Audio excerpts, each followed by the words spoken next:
स्वागत है आपका प्राइम टीवी में। मैं हूं आपके साथ मुस्कान उस्मानी। रुक करते हैं यूपी की बड़ी खबरों की ओर। तो लोकसभा चुनाव को लेकर सभी राजनीतिक दलों में हलचल तेज हो गई है। सभी अपने कील कांटों को दुरुस्त करने में जुट गए हैं। इसी क्रम में बीजेपी भी अपने मिशन 80 के तहत आगे बढ़ रही है और लगातार कार्यक्रम और अभियान करके इसे पूरा करने में भी जुटी हुई है। वहीं केंद्र सरकार के 9 साल के उपलक्ष्य में चलाए गए महासंपर्क अभियान के समापन की समीक्षा और पर्यवेक्षक द्वारा लाई गई जिलों की रिपोर्टों की समीक्षा करने बीजेपी के राष्ट्रीय संगठन महामंत्री बीएल संतोष 2 दिवसीय लखनऊ दौरे पर हैं। आज अपने पहले दिन के दौरे पर पार्टी कार्यालय पहुंचकर उन्होंने सोशल मीडिया के पदाधिकारियों के कामों का जायजा लिया। साथ ही दौरे के अलग अलग प्रकोष्ठों के साथ बैठक की और बैठक में बीजेपी के प्रदेश अध्यक्ष भूपेंद्र चौधरी, प्रदेश संगठन मंत्री धर्मपाल सिंह समेत कई बड़े पदाधिकारी भी मौजूद रहे।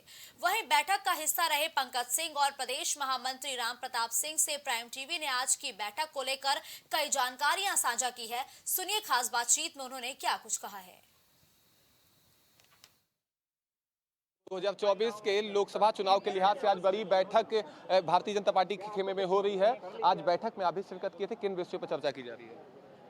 अब अनेक राजनीतिक कार्यक्रमों के साथ साथ सामाजिक जो कार्यक्रम हैं उनको कैसे आगे बढ़ाएं, इन सब बातों पर उनका मार्गदर्शन संतोष जी का मिला है। कहा जा रहा है, चर्चाएं तेज हैं कि प्रदेश के जो मंत्रिमंडल है उसका विस्तार होगा। आज की बैठक अब इसके बारे में हमारा नेतृत्व और बेहतर तरीके से बता पाए। संपर्क अभियान के दौरान जो निष्क्रिय जिलाध्यक्ष और सांसद थे उनके टिकट काटने की बात, कोई निष्क्रिय नहीं था। उन सब कार्यक्रमों की, पदाधिकारियों की और जो अभियान में सफल रहा है उत्तर प्रदेश का संगठन आदरणीय भूपेंद्र जी के नेतृत्व में, उसकी भूरी भूरी प्रशंसा आदरणीय संतोष जी ने की। पहला चक्र समाप्त हो चुका है, इस चक्र में क्या चर्चा की गई है?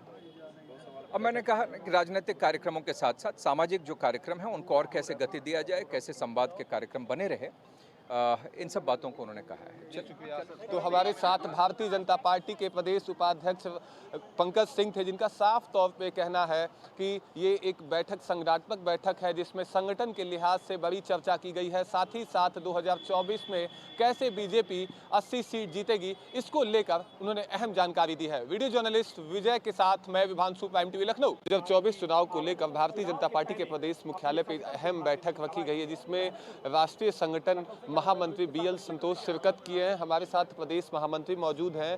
सर, आज की बैठक में किन विषयों पर चर्चा की जा रही है 2024 को लेकर? ये कि अभी पहली बैठक परिचयात्मक बैठक थी, उनका प्रवास है राष्ट्रीय महामंत्री संगठन जी का। तो हम लोग जब से नई टीम बनी है उसके बाद उनका पहला प्रवास हुआ है, तो एक परिचयात्मक बैठक हुई है और उसमें उनका पाथेय मिला है।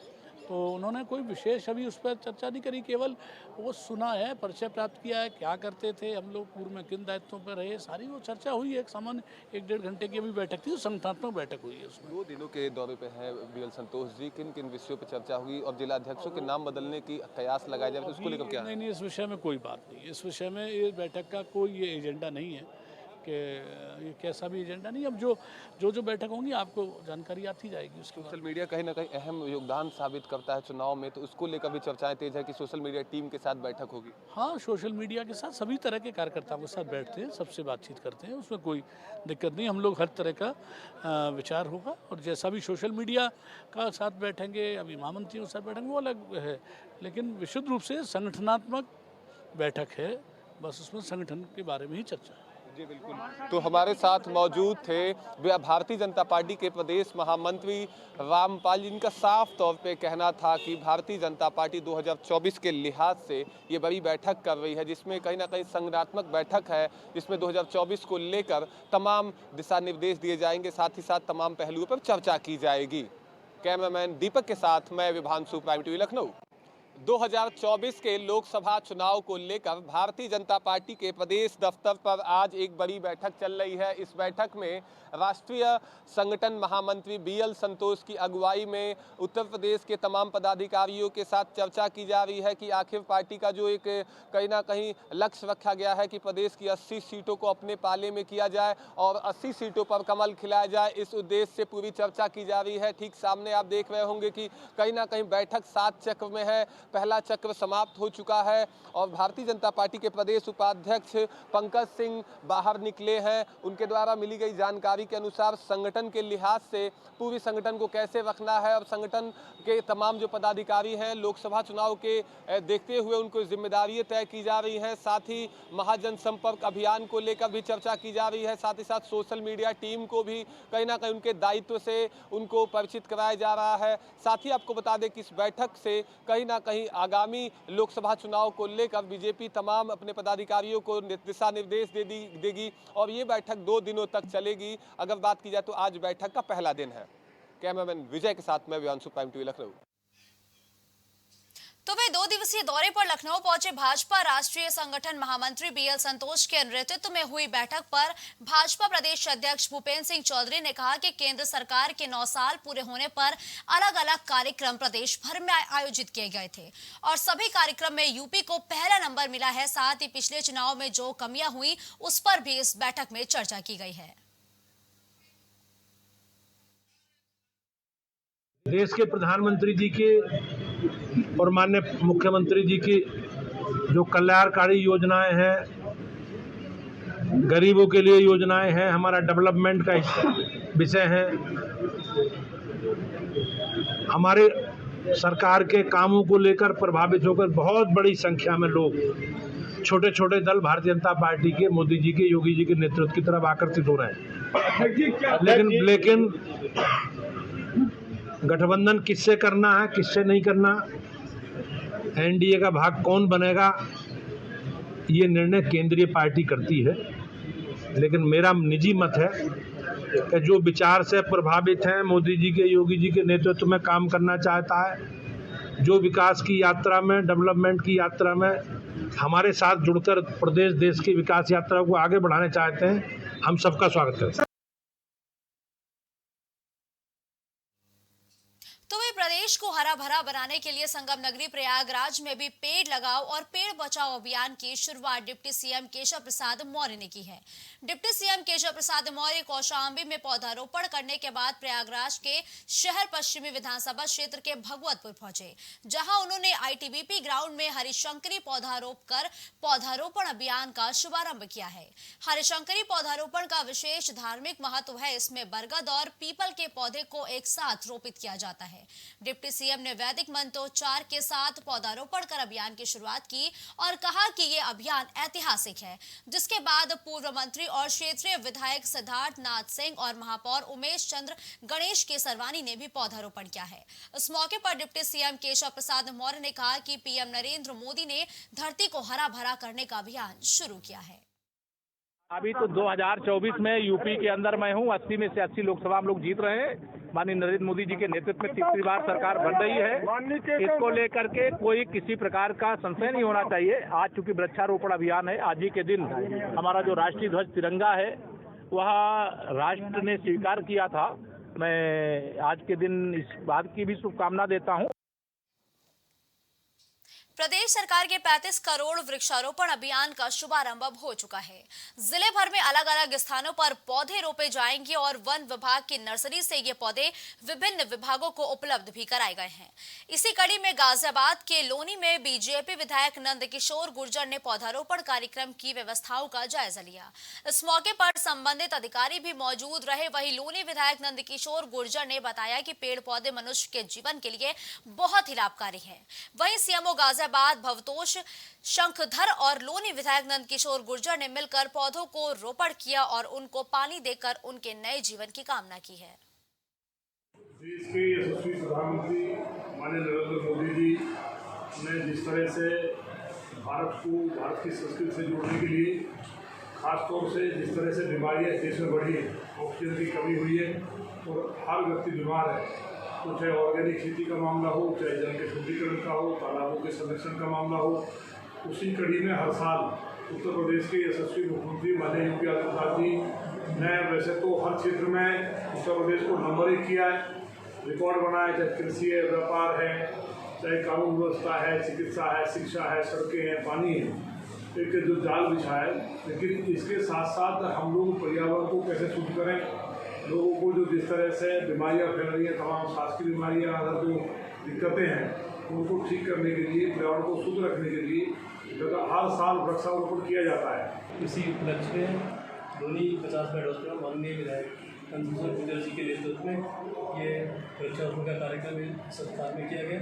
और ये हमारा जिला चिकित्सालय में भी, जिला संयुक्त चिकित्सालय में भी सारी BSc, सारी CSC, सारे केंद्र पर आज वृक्षारोपण किया जा रहा है। हम 15,000 से ऊपर पेड़ लगाएंगे और कुछ पेड़ कल भी वृक्ष लगाएंगे और रोज अभी लगा रहे हैं। क्या ऐसे 15,000 पेड़ हैं, ये पूरे जिले में जो लगेंगे खाली PSC CSC पे लगेंगे या अदर? ये स्वास्थ्य विभाग लगाएगा इनको विभिन्न PSC CSC उपकेंद्र पर और अस्पताल। सर लोनी की बात की जाए, कितने लगभग पौधे लगाए जाएंगे? ये अभी हमने 100 पेड़ के करीब लगा दिए गए। और अभी तो वही हरदोई में वृहद वृक्षारोपण कार्यक्रम में पहुंची मंत्री प्रतिभा शुक्ला ने पौधारोपण किया है। कार्यक्रम MRF सेंटर नंदन वन में किया गया। इसके अलावा मंत्री ने बाल पौधारोपण विभाग के माध्यम से पौधे भी वितरित किए हैं। इस दौरान उन्होंने वृक्षों को बच्चों की तरह संरक्षित करने की अपील की है। इस दौरान उन्होंने कहा कि आज उत्तर प्रदेश में 35 करोड़ वृक्ष लगाने का टारगेट है और ये टारगेट 22 जुलाई से शुरू होकर 15 अगस्त तक जाएगा। 15 अगस्त तक 15 करोड़ पौधे लगाने का टारगेट है और हर व्यक्ति को 5 वृक्ष लगाने चाहिए। आज 35 करोड़ वृक्ष उत्तर प्रदेश में लगाने का टारगेट है और ये टारगेट 22 जुलाई से शुरू होकर 15 अगस्त तक जाएगा। 15 अगस्त को 15 करोड़ वृक्ष लगाने का टारगेट है। हर व्यक्ति को 5 वृक्ष लगाना चाहिए। साथ में लखनऊ मंडल में 5 करोड़ का लक्ष्य है, जिसमें हरदोई उसी के अंतर्गत आता है। और आज हम सभी लोगों ने ये संकल्प लिया है कि वृक्ष को हम अपनी संतान के रूप में मानेंगे। वृक्ष लगाने के बाद उस पर जल भी देंगे, उसका पोषण भी देंगे, साथ ही साथ उसको संरक्षण भी देंगे। वृक्ष की सभी लोगों ने शपथ भी ली है। सभी बच्चों को तुलसी का पौधा दिया है। आग्रह किया है कि जिसके घर में जगह नहीं है तो गमले में पौधा लगाएगा। अपनी बहनों से आग्रह किया कि आप सहजन का पौधा लगाएं, जिससे खून की कमी पूरी होती है। हर आंगनबाड़ी केंद्र में सहजन का पौधा लगाया जाएगा। हर वर्ष प्रतिवर्ष जो है वृक्षारोपण होता है, हजारों लाख वृक्ष लगाए जाते हैं। सवाल ये है कि वहाँ पे न तो कोई देख रेख वाला रहता है, सरकार का करोड़ों रुपये खर्च हो जाता है, प्रतिवर्ष लगाया जाता है। आखिर इसको अब की बार इस अभियान में इसीलिए तो सजीवता है कि हर एक वृक्ष एक व्यक्ति को दिया गया। तो वही पौधारोपण जन अभियान के मौके पर प्रभारी मंत्री जितिन प्रसाद मुरादाबाद पहुंचे। पत्रकारों से बात करते हुए मंत्री जितिन प्रसाद ने कहा कि अपने प्रदेश को हरा भरा बनाने के लिए हर व्यक्ति ये निर्णय ले कि हमें पर्यावरण को शुद्ध बनाने के लिए पौधारोपण करना है। मुख्यमंत्री का भी मुरादाबाद जनपद में आगमन हुआ, जहाँ बिजनौर के लिए गए हैं और हम पूरे भैया आईडी कार्ड जैसे कर लो प्लीज। अविनाश भाई आईडी नहीं आ रही है, जो तुम्हारी भी आ गई रिकॉर्ड स्थापित भी करना है।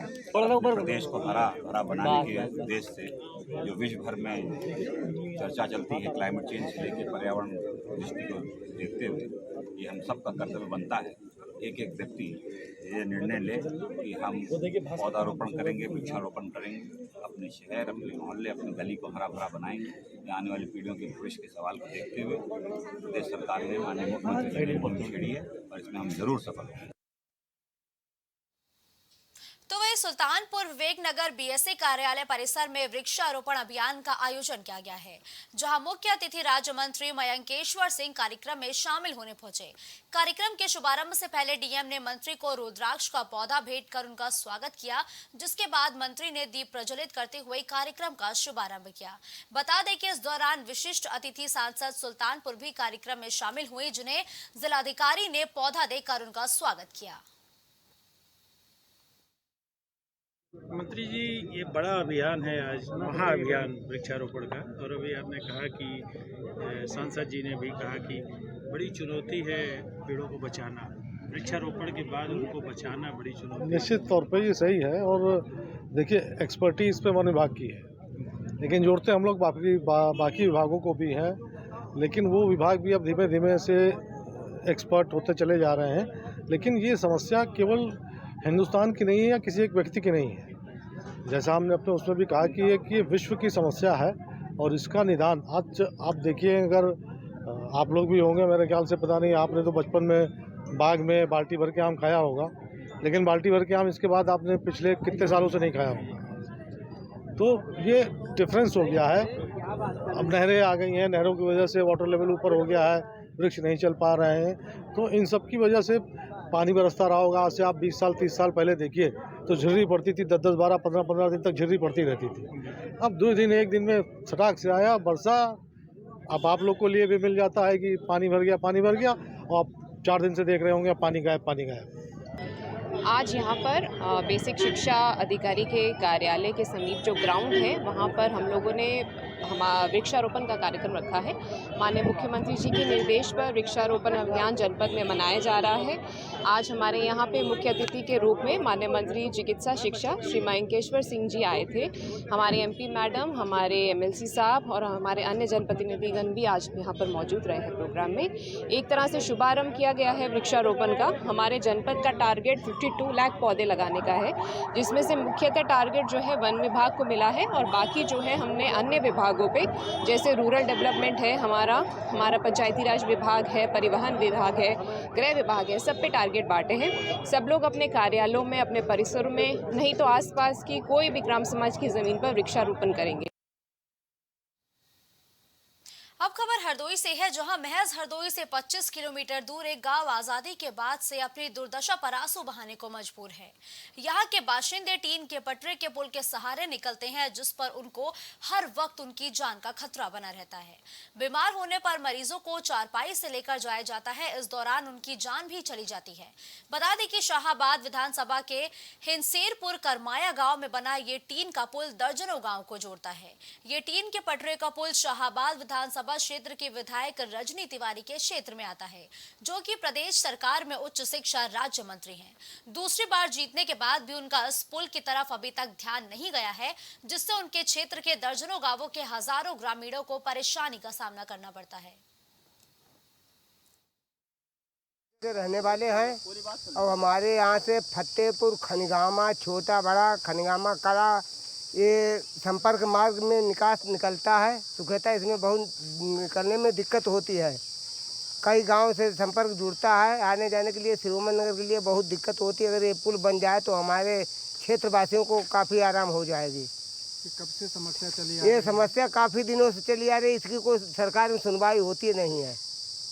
आज तक कभी सुनवाई नहीं हुई। हम लोग सब क्षेत्र के चंदा अंदा डाल के पटले डाल लेते हैं, कभी टूट जाए उसमें दुर्घटना भी घट सकती है। हम तो निवासी ग्राम बरौनिया के हैं। इधर चंदपुर खैराई में हमारी रिश्तेदारी है। हमारा अक्सर आना जाना लगा रहता है। कहीं खनगाय में भी रिश्तेदारी है। इधर से निकलते हैं तो बाल बच्चों में थोड़ी दिक्कत होती है, पकड़ के निकलना पड़ता है। और ये कभी कभी ज़्यादा पुराना इसका लोहा हो जाता है तो गिरने का डर रहता है। और हम लोग जो है जैसे तैसे अपने निकलते रहते हैं। ये रास्ता ही है, नज़दीक इधर से पड़ता है, घूम फिर के 4-5 किलोमीटर का फैसला पड़ता है। तो हम लोग मजदूर आदमी, साइकिल वाले, हम तो हमारे पास कोई गाड़ी घोड़ा है नहीं जो हम दूर से जाएंगे, तो हम अपने इधर से शॉर्टकट रास्ते से निकलते हैं। क्या नाम है? उदयराज नाम है, निवासी ग्राम बरौनिया, पोस्ट खड़राथरिया, जिला हरदोई। ये ग्राम पंचायत हुंसेपुर करमाया है और ये लगभग 20 गाँव को जोड़ता है, जिसमें सबसे में जसरतपुर, रूपापुर, हिमायूपुर, सिरोमन नगर, चंदपुर खैराई, नसौली, फतेहपुर, रहीमपुर, लगभग 20 गांव को जोड़ता है ये। और ये समस्या हमारी हम जब से पैदा हुए हमने यही समस्या अपने गांव की देखी है। और हमारे यहाँ शादी ब्याह के लिए लोग कतराते हैं, क्योंकि हमारे गांव में आने जाने की रास्ता कोई बढ़िया नहीं है। जैसे कोई बीमार होता है तो फिर कैसे? बीमार होता है तो इसे उन लोगों को चारपाई पे लिटा के और सिरोमन नगर रोड पे ले जाते हैं। फिर वहाँ जाके लगभग 1-2 घंटे का समय बर्बाद हो जाता। कहीं कहीं ऐसा होता कि रास्ते में ही हमारे मरीज दम तोड़ देते हैं। तो यूपी में धर्म परिवर्तन का मामला एक बार फिर से सामने आया है, जहां पीड़िता के साथ अत्याचार की सारी हदें पार कर दी गई।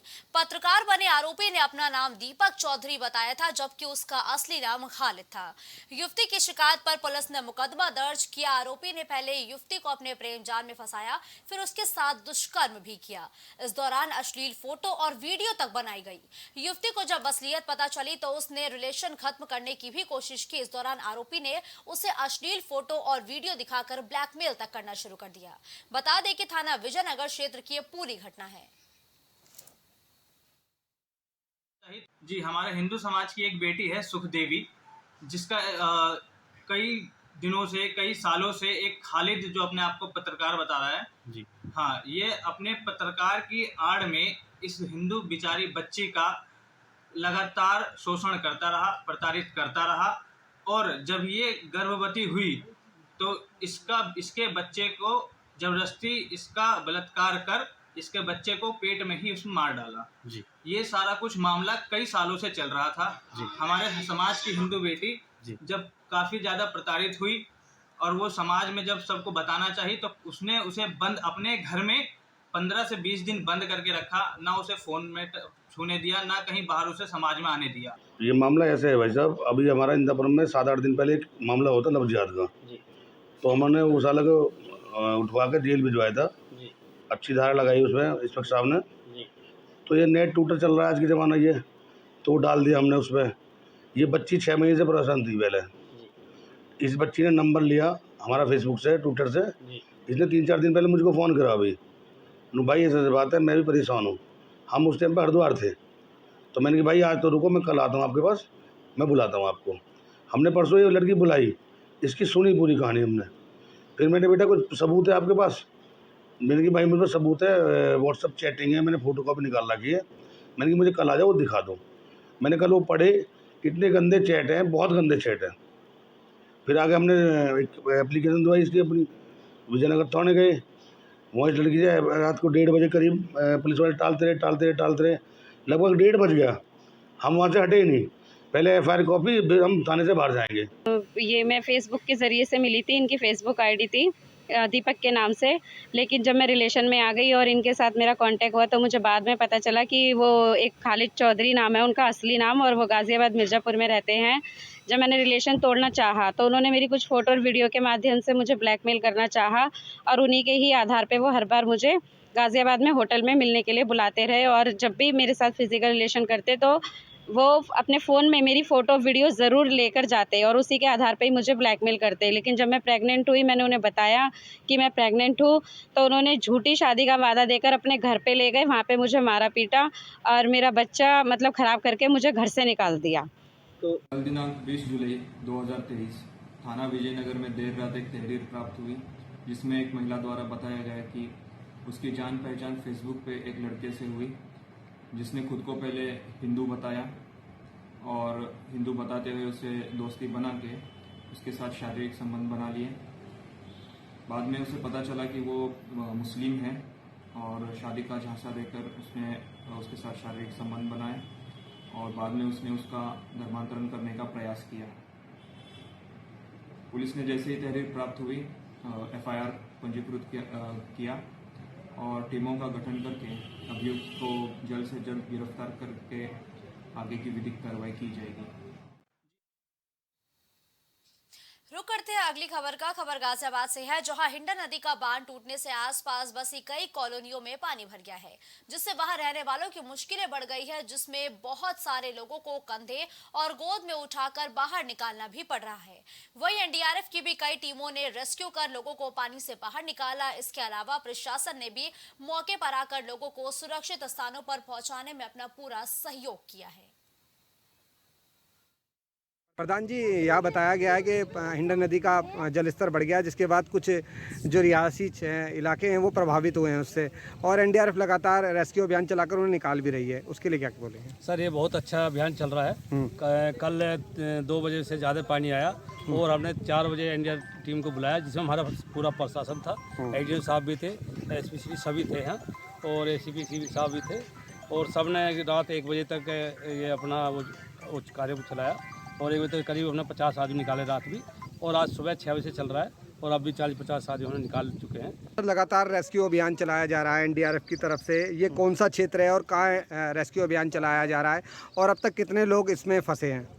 जी बिल्कुल बताना चाहूँगा। ये जो हिंडन नदी का पानी है ये काफ़ी ऊपर तक आ गया है। वैसे बताया गया था प्रधान जी की तरफ से कि हर साल पानी ऊपर तो आता था, लेकिन 3 से 4 फीट आता था। इस बार जो ये 8 से 10 फीट आ चुका है, उसकी वजह से काफ़ी लोग जो है फंसे हैं और धीरे धीरे हम उनको एवैक्यूएट कर रहे हैं। हाँ सर, कितने लोग अब तक निकाल चुके हैं और अभी कितने लोग अंदर फंसे हुए हैं? हम 40 से 45 लोग निकाल चुके हैं और एक ID के अनुसार 40 से 50 लोग और होने की आशंका है।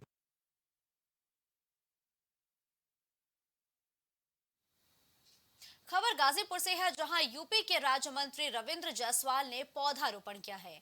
मंत्री रविंद्र जायसवाल ने सरकार के वृक्षारोपण अभियान के तहत जिले में कई जगह पौधे लगाए। उन्होंने इस अभियान के तहत सदर तहसील के आकुशपुर में वृक्षारोपण किया है। इसी के तहत मंत्री रविंद्र जायसवाल ने सैदपुर तहसील के स्टाम्प एवं पंजीयन कार्यालय परिसर में भी पौधारोपण किया है। बता दें कि गाजीपुर में 40 लाख पौधा लगाने का लक्ष्य रखा गया है।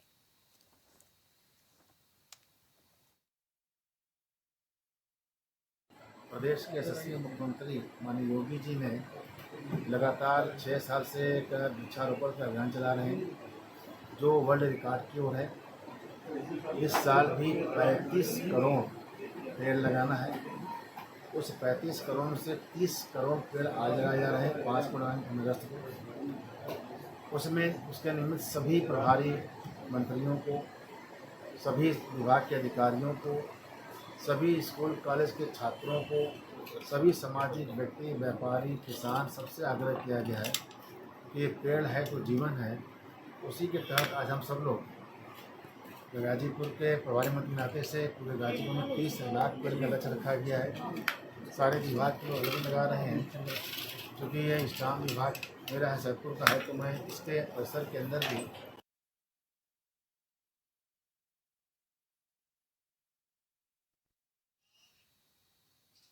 खबर अलीगढ़ से है, जहां थाना बन्ना देवी क्षेत्र के अंतर्गत जिला अस्पताल मलखान में अजीबोगरीब एक मामला सामने आया, जहां एक युवक को निजी अस्पताल में डॉक्टर ने मृत घोषित कर दिया, मगर वो जिंदा निकला। युवक का इलाज जिला अस्पताल में जारी है। वहीं बीमार युवक के चाचा शीशपाल और बड़ा भाई पूरन सिंह ने बताया कि मेरे भतीजे सोनू सिंह ने विषैला पदार्थ यानी कि जहरीला पदार्थ खा लिया था, जिससे इलाज के लिए पहले डीवाई निजी अस्पताल में उसे भर्ती किया गया था। उसके बाद अलीगढ़ निजी हॉस्पिटल होली पंथ में भर्ती किया। निजी हॉस्पिटल के डॉक्टर ने परिजनों को सूचना दी कि उसकी मौत हो चुकी है। मौत की खबर सुनकर परिवार में कोहराम मच गया। युवक को घर लाते वक्त परिजनों ने देखा कि युवक कुछ हरकत कर रहा है, जिसके बाद आनन फानन में उसे जिला अस्पताल मलखान में भर्ती कराया गया। एक पेशेंट यहाँ इमरजेंसी में आया है, जिसकी उम्र लगभग 25 वर्ष है और उसका नाम सोनू है, पुत्र श्री राजवीर जी। खेरपुर दुबई से आए हैं, बुलंदशहर से, जो कि उन्होंने कुछ जहर वगैरह खा लिया था और प्राइवेट नर्सिंग होम वगैरह में भी कुछ दिखा के आए हैं। पर यहाँ बहुत ही ज़्यादा क्रिटिकल हालत में आए थे और शायद उन्हें पहले ये बताया गया है, जैसे बताया जा रहा है मेरे को, कि उन्हें डेड डिक्लेयर कर दिया गया था। यहाँ इमरजेंसी ट्रीटमेंट दिया गया है और तुरंत मेडिकल कॉलेज JNMC रेफर। अच्छा, क्या ये कौन है तुम्हारा भाई? ये कौन है? मेरा भाई है। अच्छा, क्या हुआ था इसको? इसने कुछ खा लिया था। अच्छा, कहाँ एडमिट किया था? होली विलेज में किया था। अच्छा, क्या कह दिया था हॉस्पिटल वालों? हॉस्पिटल वालों ने कहा कि तो ख़त्म हो गया। मैंने फ़ोन कर दिया रिश्तेदारों को। तो वही बुलंदशहर के गुलावटी नगर के मोहल्ला भीमनगर में तालाब के पास वृक्षारोपण महाअभियान के अंतर्गत वृक्षारोपण किया गया, जिसमें मुख्य अतिथि के रूप में मेरठ मंडल आयुक्त सेल्वा कुमारी रही, जहां मंडलायुक्त सेल्वा कुमारी ने तालाब के पास पौधारोपण किया है, जिसके बाद दर्जनों पौधे रोपे गए। वहीं मंडलायुक्त के कार्यक्रम स्थल पर पहुंचने पर नगर पालिका के अध्यक्ष शैलेश तेवतिया, ईओ निहारिका चौहान, पूजा तेवतिया, वार्ड सभासद पुष्पेंद्र सिंह समेत कई लोगों ने मंडलायुक्त का बुके देकर उनका स्वागत भी किया है।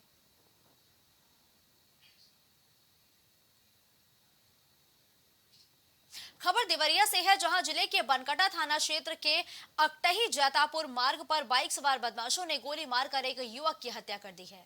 बताया जा रहा है कि युवक अपने ससुराल से घर जा रहा था। इस दौरान रास्ते में बाइक सवार बदमाशों ने गोली मारकर युवक की हत्या कर दी और बदमाश मौके से फरार हो गए।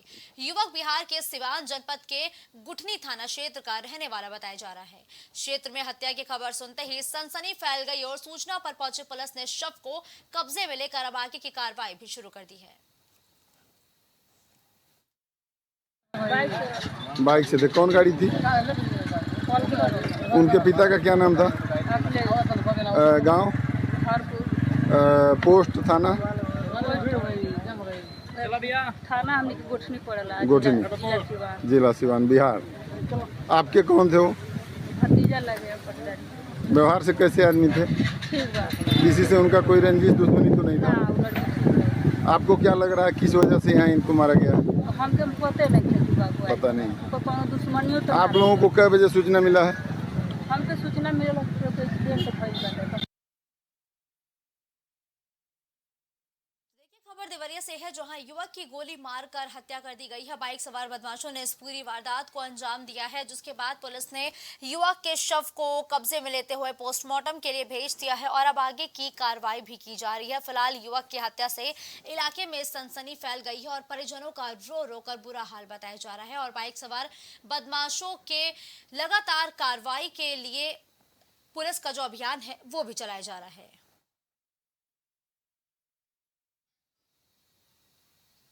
औरैया के दिबियापुर के जर्जर नहर पुल पर हाइट गेज लगाकर बड़े वाहनों का आवागमन पूरी तरीके से प्रतिबंधित कर दिया गया है।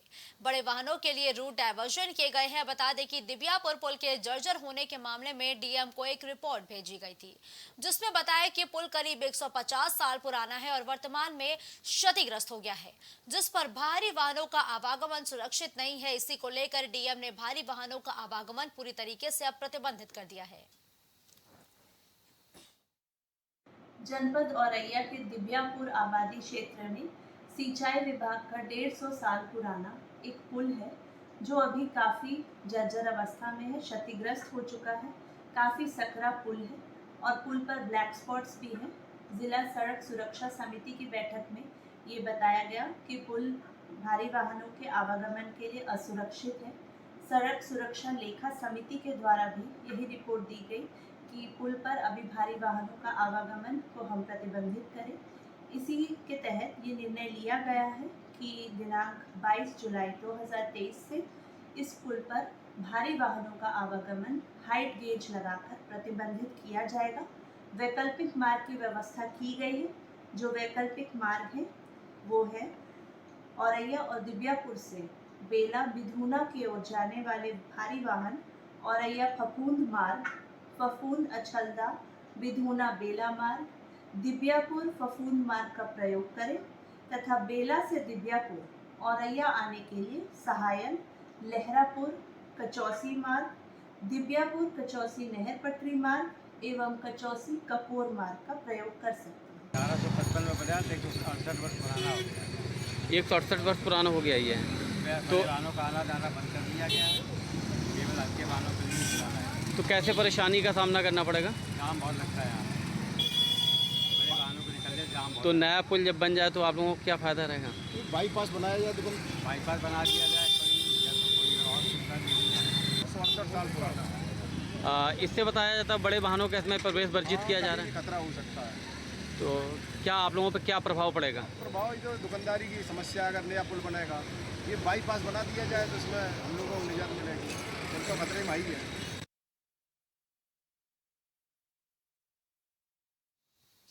खबर कुशीनगर से है, जहां पुलिस अधीक्षक के निर्देश पर अपराधियों के खिलाफ अभियान चलाया जा रहा है।